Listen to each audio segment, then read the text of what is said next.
దేశవ్యాప్తంగా నడుస్తున్న పార్లమెంట్లో డీలిమిటేషన్ అయితేంది, మహిళా రిజర్వేషన్ అయితేంది, ఇలా అనేక రకాల సమస్యలు, అనేక రకాల విషయాలపై మనతో మాట్లాడుతున్నారు ప్రముఖ రాజకీయ విశ్లేషకులు, తెలంగాణ రాష్ట్ర కాంగ్రెస్ పార్టీ నాయకులు ఊర రామ్మూర్తి యాదవ్ గారు. సార్ నమస్తే అండి. చెప్పండి సార్, ఈ మహిళా రిజర్వేషన్పై మీరు మీ స్పందన ఏమిటి? అందరికీ నమస్కారం. మొన్న పార్లమెంటులో బీజేపీ ప్రభుత్వం ప్రవేశపెట్టిన ఉమెన్ రిజర్వేషన్ బిల్ కానీ, డీలిమిటేషన్ ఇది constituencies delimitation of constituencies assembly కానీ ఎంపీ కానీ వాటి గురించి బిల్లు పెట్టడం జరిగింది, డిబేట్ జరిగింది. ఇది బిల్ పాస్ అయ్యేందుకు 2/3 మెజార్టీ ఉండాలి, కానీ మన ఎన్డీఏకు 2/3 లేక 54 ఓట్లతో వీగిపోయింది. ఆ బిల్లు వీగిపోయింది. ముఖ్యంగా ఇక్కడ చూడవలసింది ఏంటంటే, ఉమెన్ రిజర్వేషన్ బిల్లుకు డీలిమిటేషన్కి సంబంధం లేదు. అసలు బీజేపీకే ఈ బిల్లు పాస్ కావాలన్నట్టు కనిపించలేదు. ఎందుకంటే ఉమెన్ రిజర్వేషన్ బిల్లు 2023లోనే బిల్ పాస్ అయింది. దాదాపు 30 సంవత్సరాలు బిల్లు ఆగిపోయింది. 30 సంవత్సరాల కింద ఉమెన్ రిజర్వేషన్ బిల్లు పార్లమెంట్కి వచ్చినప్పుడు డిస్కషన్లో ములాయం సింగ్ యాదవ్, లల్లు ప్రసాద్ యాదవ్, శరద్ యాదవ్లు అపోజ్ చేశారు.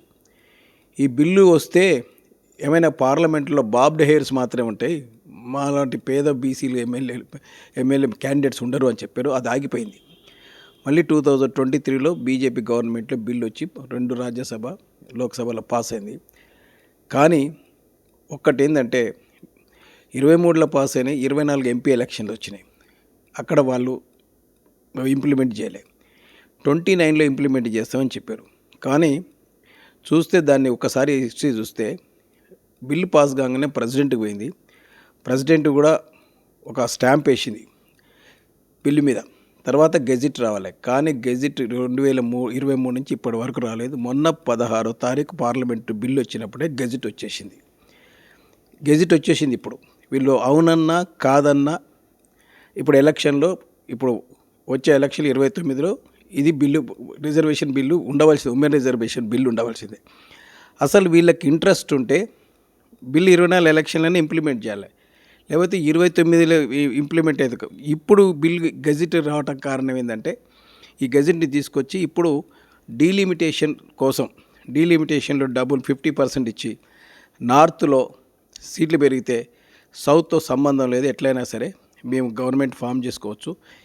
ఎన్ని ప్రయత్నాలు చేసినా సౌత్లో బీజేపీ వస్తలేదు, కాబట్టి సౌత్లో డిపెండ్ కాకుండా నార్త్లో మేము గెలిచేటందుకే ఈ బిల్లు దీనికి లింక్ పెట్టి పాస్ చేయించుకొని ట్రై చేశారు. కానీ ఫస్ట్ టైం 12 సంవత్సరాల్లో బీజేపీకి షాక్, మోడీ ప్రభుత్వానికి షాక్. ఫస్ట్ టైం ఓడిపోవటం జరిగింది. మోడీ ఖచ్చితంగా గుణపాఠం చెప్పారు. ఎందుకంటే మోడీకి మహిళలపై ఏమాత్రం కూడా ఇవ్వాలని బీజేపీకి ఇంట్రెస్ట్ లేదు. ఇవాళ దాదాపు పార్లమెంట్లో ఎంతమంది ఎంపీలు? ఓన్లీ 13% ఉంటారు. 74 మంది ఎమ్మెల్యేలు ఉన్నారు. 543లో 74 మంది మాత్రమే ఉన్నారు.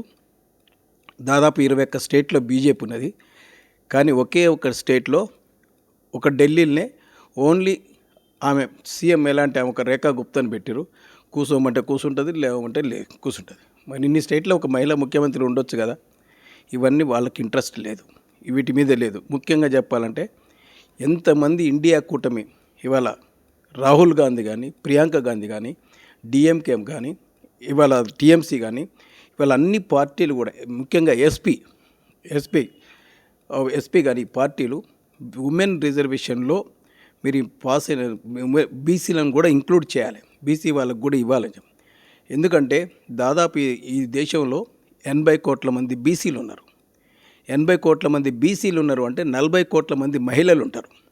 కానీ వీళ్ళకి ఈడబ్ల్యూసీ రిజర్వేషన్ అసలు ఓసీ వాళ్ళని 10% ఉంటారు. 10% 5% మహిళలు ఉంటారు.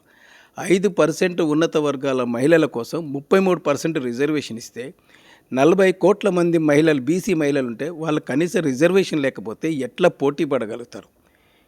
ఇప్పుడున్న ఏ రిజర్వేషన్ అవసరం లేకున్నా, మీకు అసలు ఉమెన్ రిజర్వేషన్ అవసరం లేకున్నా సరే, అగ్రకులాలు వాళ్ళ భార్యకు, కోడలకు, బిడ్డలకు రిజర్వేషన్ మీ ప్లేస్లు ఇచ్చుకోవచ్చు. కానీ మీరే ఇస్తలేరు. మీరు ఇస్తే లేకుండా మళ్ళీ ఎక్స్ట్రా తెచ్చుకుంటారు. కానీ బీసీలలో కనీసం మగవాళ్ళకు కూడా ఎమ్మెల్యే, ఎంపీ అయ్యేందుకు ఆస్కారం లేని పరిస్థితి, రిజర్వేషన్ లేవు. కానీ బీసీ లేడీస్ ఎక్కడ కాంటాక్ట్ చేస్తారు, చేయలేని పరిస్థితి. కాబట్టి ఖచ్చితంగా బీసీ లేడీస్కి బీసీకి కూడా ఉమెన్ రిజర్వేషన్ ఖచ్చితంగా ఉండాలి. పార్లమెంటులో బీజేపీకి ఎప్పుడు కూడా బీసీ రిజర్వేషన్ల మీద ప్రేమ లేదు. 1990లో కూడా బీసీ మండల్ కమిషన్ వచ్చినప్పుడు కూడా బీసీ రిజర్వేషన్ 27% ఎడ్యుకేషన్లో రిజర్వేషన్ వచ్చినప్పుడు కూడా ఒకవేళ రిజర్వేషన్ కనుక వీపీ సింగ్ కనుక ఇస్తే మీ ప్రభుత్వానికి బీజేపీ సపోర్ట్ విత్డ్రా చేసుకుందని చెప్పి వార్నింగ్ ఇచ్చి రిజర్వేషన్ ఇచ్చినందుకు సపోర్ట్ విత్డ్రా చేసుకుంది గవర్నమెంట్కు. ఇలాంటి బీసీ వ్యతిరేకమైన పార్టీ బీజేపీ. ఇలా మహిళలకు రిజర్వేషన్కి ఇవ్వలేక ఇవాళ గజెట్ నిన్న తీసుకుని మహిళలకి రిజర్వేషన్ ఇష్టం లేని పార్టీ.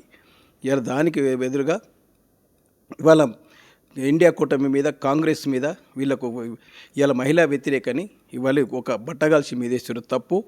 ఇవాళ రేవంత్ రెడ్డి గారు తీసుకున్న నిర్ణయం కూడా ఇవాళ సౌత్ ఇండియాలో కూడా ఎంపీ సీట్లు పెరగాలి, ఎమ్మెల్యే సీట్లు పెరగాలంటే మాకు జనాభా ప్రాతిపదికన కాదు, జనాభా ప్రాతిపదికన మాకు అన్యాయం జరుగుతుంది.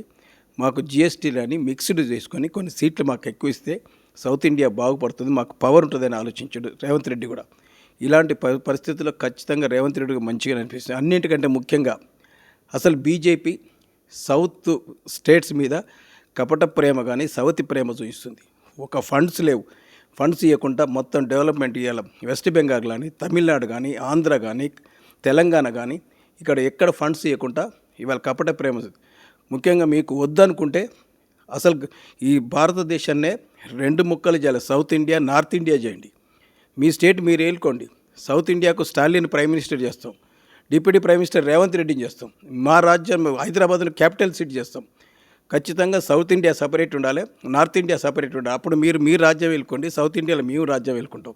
ఎక్కడ ఉన్నా సరే ఈ రిజర్వేషన్ అయినా రిజర్వేషన్లు బీసీ మహిళలకు ఉండాలి, బీసీలకు కూడా రిజర్వేషన్ ఉండాలి. 52% మాకు పార్లమెంటులో ఎమ్మెల్యే ఎలక్షన్ కానీ ఎంపీ ఎలక్షన్లు కానీ రిజర్వేషన్లు ఖచ్చితంగా ఉండాలి. ఏ ప్రభుత్వం వచ్చినా సరే ఉండాలి. అప్పుడు వచ్చినప్పుడే, అంతేగాని ముఖ్యంగా ఇండియా కూటమి భాగస్వామ్యులకు ముఖ్యంగా రాహుల్ గాంధీకి, ఇవాళ ప్రియాంక గాంధీకి, ఇవాళ రేవంత్ రెడ్డికి, టీఎంసీకి, ఎస్పీకి అందరికి కూడా బీసీల తరపున నేను హృదయపూర్వక ధన్యవాదాలు తెలుపుతూ ఇది వీగిపోయినందుకు చాలా మీకు అందరికీ కృతజ్ఞత ధన్యవాదాలు చెప్తూ మళ్ళీ కూడా ఖచ్చితంగా ఉమెన్ రిజర్వేషన్ బిల్ వస్తుంది. దాంట్లో బీసీలను ఖచ్చితంగా రిజర్వేషన్ ఇవ్వాలని కోరుకుంటున్నాను.